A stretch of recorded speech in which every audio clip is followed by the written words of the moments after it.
रजनी अपने पति मयंक और सास सरला के साथ रहती थी। उसकी एक छोटी सी फैमिली थी। वो अपनी फैमिली के साथ बहुत खुश थी, लेकिन इस फैमिली में एक कुसुम नाम की उनकी चाची थी, जिससे सभी लोग बहुत ही ज्यादा परेशान थे। उनके आते ही मानो खुशियों पर ग्रहण लग जाता हो, हंसते हुए चेहरे उदास हो जाते हैं। उस दिन भी कुछ ऐसा ही था। मयंक ऑफिस से जाने के लिए तैयार होकर नीचे आता है और अपनी माँ और पत्नी का चेहरा देखकर बोलता है, क्या हुआ माँ, आप लोगों के चेहरे पर 12 क्यों बजे हुए हैं? कोई परेशानी है क्या? देखिए ऐसे मत रहिए आप लोगों को ऐसे देखकर तो मुझे टेंशन होने लगती है। बेटा, जिस बात से हम परेशान हैं, अगर हमने तुझे बता दिया तो तू भी बहुत परेशान हो जाएगा। ऐसी क्या बात है माँ, आप मुझे इतना दिल का कमजोर समझती हैं क्या? माँ, मैं छोटी मोटी परेशानियों से डर जाऊंगा। अरे आप एक बार बताइए तो सही। माँ जी सही कह रही हैं आप, रहने दीजिए, हम आपको कुछ भी नहीं बताएंगे। अच्छा खासा ऑफिस जा रहे थे, बिना बात के ही आपका मूड खराब हो जाएगा। अब आप लोग मिलकर बातों को ऐसे ही घुमाते रहोगे या फिर मुझे कुछ बताओगे भी? आखिर बात क्या है? बेटा, वो बात ये है ना कि आज सुबह तुम्हारी कुसुम चाची का फोन आया था, वो हमसे मिलने आ रही है। माँ, सुबह सुबह मेरा मूड खराब क्यों कर रही हो? वो मेरी कुसुम चाची नहीं बल्कि उधार मांगने वाली चाची हैं। जब भी आती हैं तब मेरी जेब खाली करके चली जाती हैं। इस बार मैं उनको एक फूटी कौड़ी तक नहीं दूंगा, साफ साफ मना कर दूंगा मैं उनको। यही तो बात है ना बेटा कि हमारे सामने तो तू कुछ और बोलता है और उनके सामने कुछ और बोलता है। वो जैसे ही अपना दुखड़ा सुनाने लगेगी तो तू पिघल जाता है और उन्हें पैसे दे देता है, फिर बाद में तू हम पर ही चिल्लाता है। माँ, तो मैं क्या करूँ? वह इस तरह से मेरे सामने रोती हैं कि मुझे अच्छा नहीं लगता और मुझे अपने पैसे देने ही पड़ते हैं। इसलिए सोच रहा हूँ आज उनके आने से पहले ही निकल जाता हूँ और जब वो चली जाएंगी तभी मैं घर पर वापस आऊँगा। जी सही रहेगा यही, ना तो आपको पैसे देने पड़ेंगे और ना ही जवाब। ठीक है, फिर मैं ऑफिस के लिए निकल रहा हूँ। जब वह चली जाएंगी तो तुम लोग मुझे फोन करके बता देना, तो मैं घर वापस आ जाऊँगा। आप लोग अपना ध्यान रखना, कहीं ऐसा ना हो कि मैं ना मिलूँ आप लोगों को, वो पैसे लेकर चली जाए, क्योंकि उनको उधार मांगने की बहुत गंदी आदत है। हाँ ठीक है, अब आप जाइए, इससे पहले कि वो आ जाए। अगर वो आ गई ना तो सारा प्लान धरा का धरा रह जाएगा। मयंक अपने उधार मांगने वाली चाची के आने से पहले ही अपने ऑफिस के लिए निकल जाता है। आराम से अपने कैबिन में जाकर बैठ जाता है। थोड़ी देर बाद कुसुम घर आती है और रजनी और सरला से मिलती है। और बताओ जेठानी जी, कैसी हैं आप? घर में सब कुशल मंगल तो है ना? हाँ कुसुम, मैं ठीक हूँ। तुम बताओ कि तुम कैसी हो, तुम्हारे घर में सब ठीक है? हाँ जेठानी जी, सब कुछ ठीक है, बस थोड़ा सा पैसे की तंगी चल रही है। इस टाइम उनका काम भी छूट गया है ना, इसीलिए थोड़ा परेशान हूँ। क्यों, उनका काम कैसे छूट गया? काम में कोई परेशानी थी क्या? नहीं जेठानी जी, काम में कोई परेशानी नहीं थी, बस एक दिन उन्होंने दारू पीकर मालिक से झगड़ा कर लिया तो मालिक ने उन्हें काम से निकाल दिया। अरे ये तो बहुत बुरा हो गया, ऐसा नहीं होना चाहिए था। तब तो घर में सच में बड़ी परेशानी हो गई होगी। नमस्ते चाची जी, आप ठीक है ना? हाँ बहू, मैं ठीक हूँ। अरे मुझे माफ करियो, जेठानी जी से बात करने के चक्कर में मैंने तुझे देखा ही नहीं। कोई बात नहीं चाची जी, मैं भी इसीलिए चुपचाप कोने में खड़ी थी। पहले आप माँ जी से सारी बातें कर लीजिए, उसके बाद मैं आपसे बात करूँगी। वो सब तो ठीक है बहू, लेकिन एक बात बता कि तेरी शादी को इतने साल हो गए, तू कोई खुशखबरी क्यों नहीं सुना रही है? अब क्या ही बोलूं चाची जी, वो भी समय आ जाएगा और फिर आपको खुशखबरी भी मिल जाएगी। और क्या, अभी कौन सा बच्चों की उम्र निकल गई है, अभी तो उनकी शादी हुई है। पहले खुद तो अपनी जिंदगी जी ले, बाद में बाल बच्चे की जिम्मेदारी उठा लेंगे। जेठानी जी, आपको मैंने अपने घर की हालत तो बता ही दी, मुझे थोड़ा पैसे दे दीजिए। जब इनकी नौकरी लग जाएगी तो मैं वापस कर दूंगी। बेचारे मेरे बच्चे 2 वक्त का ठीक से खाना खा पाएंगे। कुसुम, अपने परिवार के होते हुए भी तुम ऐसे बोल रही हो, बुरा लग रहा है मुझे। अगर आपको बुरा लग रहा हो तो मुझे पैसे उधार दे दीजिए, लेकिन जेठानी जी मैं आपके सामने हाथ जोड़ती हूँ, आपके पैर पकड़ती हूँ, मेरी जुबान खाली मत जाने दीजिएगा। मुझे पैसे उधार दे दीजिए, आपको मेरे बच्चों का वास्ता। कुसुम जैसे तैसे करके सरला को मना लेती है और उसे उधार पैसे लेकर वहाँ से गायब हो जाती है। उसके जाने के बाद रजनी मयंक को फोन करके सारी बातें बताती है और वो घर आता है और अपनी माँ से बोलता है, माँ, मुझे तो बहुत बोल रही थी कि उधार मत देना, लेकिन यहाँ तो आप ही ने उसे उधार दे दिया। बेचारी बहुत परेशान थी, मुझे उसका दुख देखा नहीं गया, इसलिए मुझे उधार देना पड़ा है। आखिर है तो अपने परिवार की ही। अपनी माँ की बात सुनने के बाद मयंक आगे कुछ नहीं बोलता। दिन गुजरते हैं। तभी एक दिन फिर कुसुम रोते हुए सरला के घर आती है। क्या बात है कुसुम, तुम ऐसे क्यों रो रही हो? मुझे बहुत बेचैनी हो रही है। जेठानी जी, मैं बहुत परेशान हूँ। मेरी बेटी के ससुराल वालों ने उसे घर भेज दिया है। वो बहुत बीमार रहती है ना, इसीलिए तो उसके ससुराल वालों ने बोला है कि इसका इलाज करवा के ससुराल भेज पाओ तो ठीक है, वरना वो अपने लड़के की शादी किसी और के साथ करवा देंगे। ऐसे कैसे करवा देंगे? ये तो बहुत गलत बात है। मैं तुम्हारी बेटी के ससुराल वालों से बात करूंगी। नहीं जेठानी जी, आपको बात करने की जरूरत नहीं है। आप बस मुझे कुछ पैसे उधार दे दीजिए ताकि मैं अपनी बेटी का इलाज करवा सकूं और उसे उसके ससुराल भेज सकूं। कुसुम और सरला आपस में बात कर ही रही होती हैं, तभी मयंक और उसकी पत्नी रजनी भी वहाँ आती हैं और सारी बात सुन लेती हैं। तभी मयंक बोलता है, चाची जी आप चिंता मत करो, आज यहीं रुक जाओ, मैं कल आपको पैसे निकाल कर दे दूंगा। आज तो बैंक बंद है, बाकी मेरी बहन को उसकी तबीयत के कारण कोई भी उसके ससुराल से नहीं निकालेगा। मयंक बिल्कुल सही बोल रहा है, तुम आज रात यहीं रुक जाओ, कल पैसे लेकर चली जाना। हमारे होते हुए तुम्हें चिंता करने की जरूरत नहीं है। तुम्हारे चाचा जी की नौकरी लगते ही मैं तुम लोगों की पाई पाई चुका दूंगी। तुम सबने मुसीबत के समय में मेरी बहुत मदद करी है, ये बात मैं कभी नहीं भूलूंगी। कुसुम, तुम ये कैसी बातें करती हो?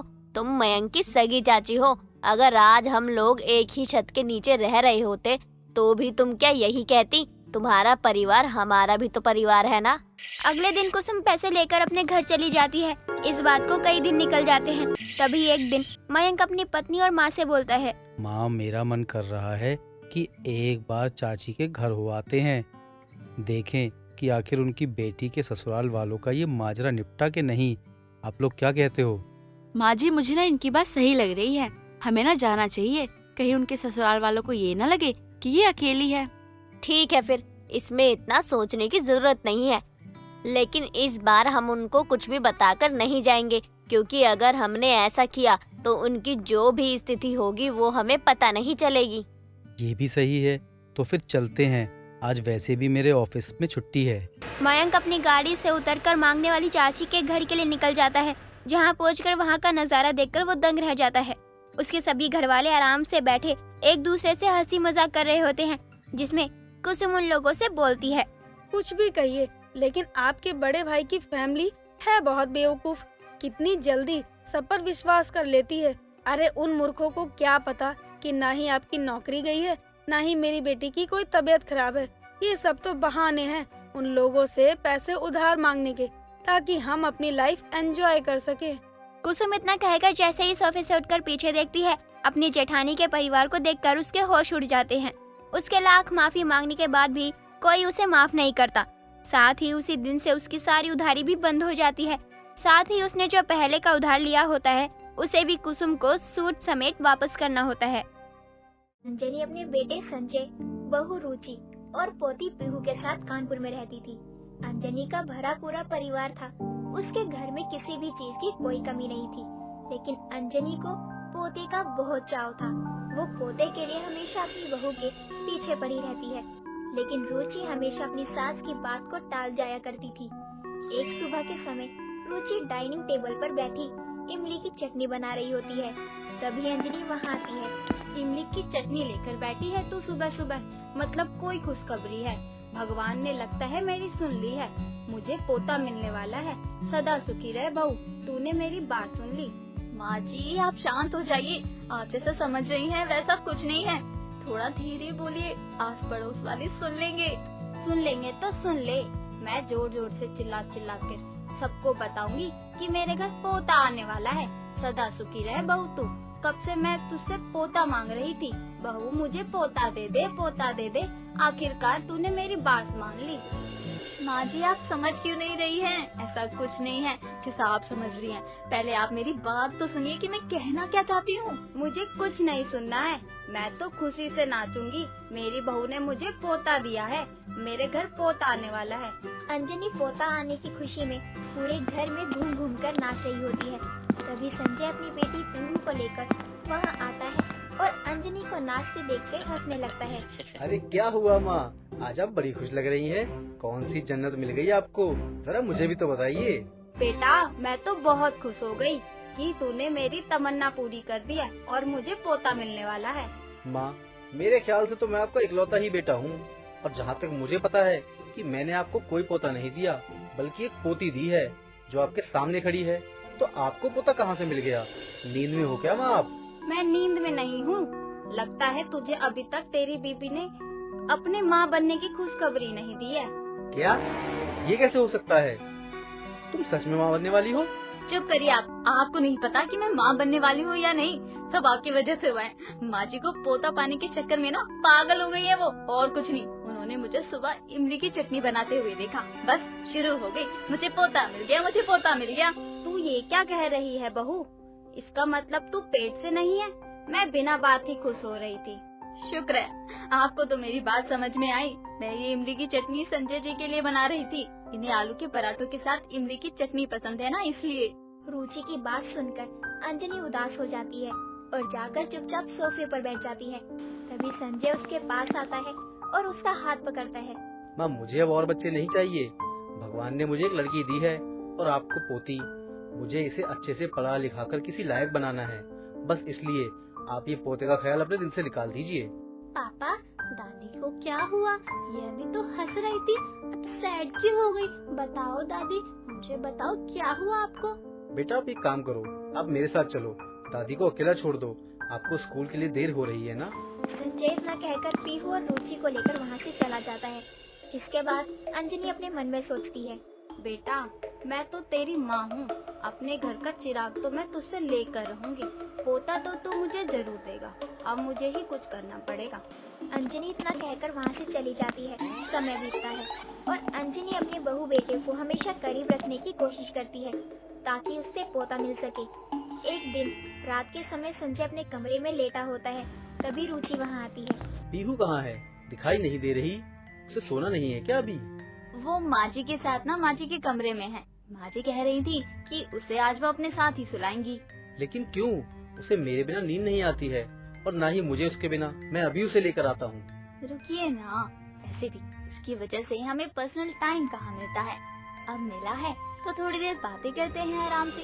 कौन सा किसी पराये इंसान के पास है, उसकी दादी है वो। हाँ वो तो है, क्या करें, पीहू के आने के बाद सब कुछ बहुत बिजी हो गया है।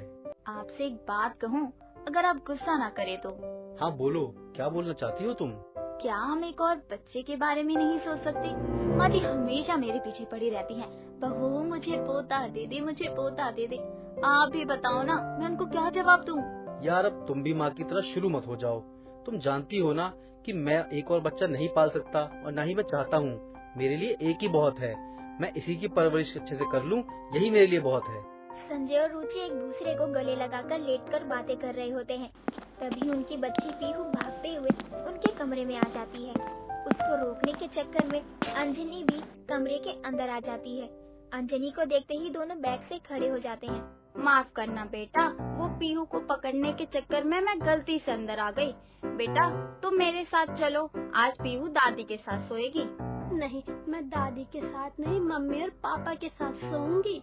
अरे नाच बेटी, तू इनके साथ सोएगी तो बहू मुझे पोता कैसे देगी? बेटा तू मेरे साथ चल, जो तू मुझसे मांगेगी मैं वो तुझे दूंगी।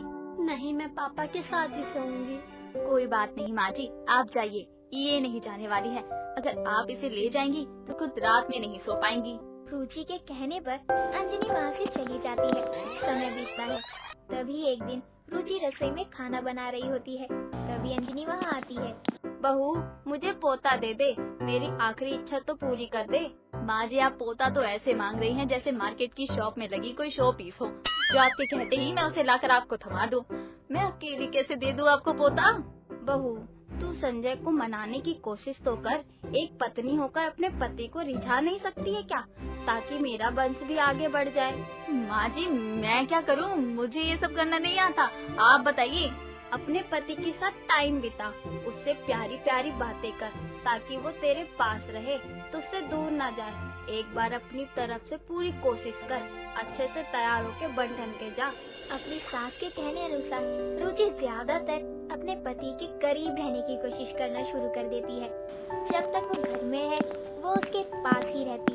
एक दिन सुबह के समय संजय मॉर्निंग वॉक से घर आता है और बाथरूम में जाने लगता है। तभी अंजनी बोलती है, बेटा बहू को भी साथ में लेकर चले जा। माँ, आपको पता है ना मैं कहाँ जा रहा हूँ? नहीं, लेकिन जहाँ भी जा रहा है इसे अपने साथ ले जा। अच्छा, बाथरूम जा रहा हूँ, ले जाऊँ इसे भी अपने साथ? नहीं, मुझे नहीं जाना है, आप अकेले ही जाइए, हाँ मेरा क्या काम। नहीं नहीं, चलो चलो ना। वैसे भी आजकल तुम दोनों सास बहू का दिमाग कुछ ज्यादा ही चल रहा है। दिमाग खराब कर रखा है तुम दोनों ने। संजय इतना कहकर वहाँ से चला जाता है। समय बीतता है। तभी एक दिन वो सोफे पर बैठकर अपना लैपटॉप सामने रखकर वीडियो कॉलिंग पर मीटिंग कर रहा होता है। तभी रुचि भी वहाँ आकर बैठ जाती है और जोर से संजय का हाथ पकड़ लेती है। तभी संजय जल्दी से लैपटॉप बंद कर देता है। उठो, जल्दी उठो यहाँ से। और पहले तुम ये बताओ कि ये सब क्या चल रहा है। आजकल तुम्हारी हरकतें बहुत अजीब हो गई हैं। हमेशा फेविकॉल की तरह चिपकी रहती हो। देखिए, आप मुझसे ना ऐसे लेवल गिराकर बात मत कीजिए। मैं किसी और की नहीं चिपक रही हूँ, बल्कि अपने पति से ही तो चिपक रही हूँ। भगा कर नहीं लाए हैं आप मुझे, शादी करके लाए हैं। इज्जत से बात कीजिए मुझसे। अच्छा जी, खुद गलती करके मुझे सुना रही हो। यहाँ पर तैयार होकर लैपटॉप के सामने पूजा करने तो नहीं बैठा हूँ जो तुम मेरा साथ देने आ गई हो। तुम्हें समझ में तो आ रहा है ना कि मैं काम कर रहा हूँ? नहीं समझ में आया मुझे। वैसे भी आपको काम के सिवा और कुछ दिखाई कहाँ देता है। दिखाई तो मुझे बहुत कुछ दे रहा है। आजकल तुम कुछ ज्यादा ही चिपक रही हो मुझसे। कुछ नहीं, छोड़िए, कर लीजिए अपना काम। रुचि इतना कहकर वहाँ से चली जाती है। दिन बीतते हैं। तभी एक दिन संजय भीगते हुए ऑफिस से घर आता है और रुचि उसके लिए कॉफी लेकर रूम में आती है। वो कॉफी रखकर रूम से जाने लगती है। तभी संजय उसका हाथ पकड़कर अपनी तरफ खींच लेता है और उससे सॉरी बोलता है, जिसके बाद दोनों एक साथ काफी टाइम स्पेंड करते हैं और एक दूसरे के करीब भी आ जाते हैं।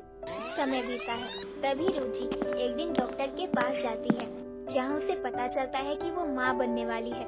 वो घर आकर ये खुशखबरी अपनी सास को सुनाती है, जिससे सुनकर वो पूरे मोहल्ले में मिठाइयाँ बांटती है। इस तरह से अंजनी को अपना पोता पाने की इच्छा पूरी होने की एक आस मिल जाती है।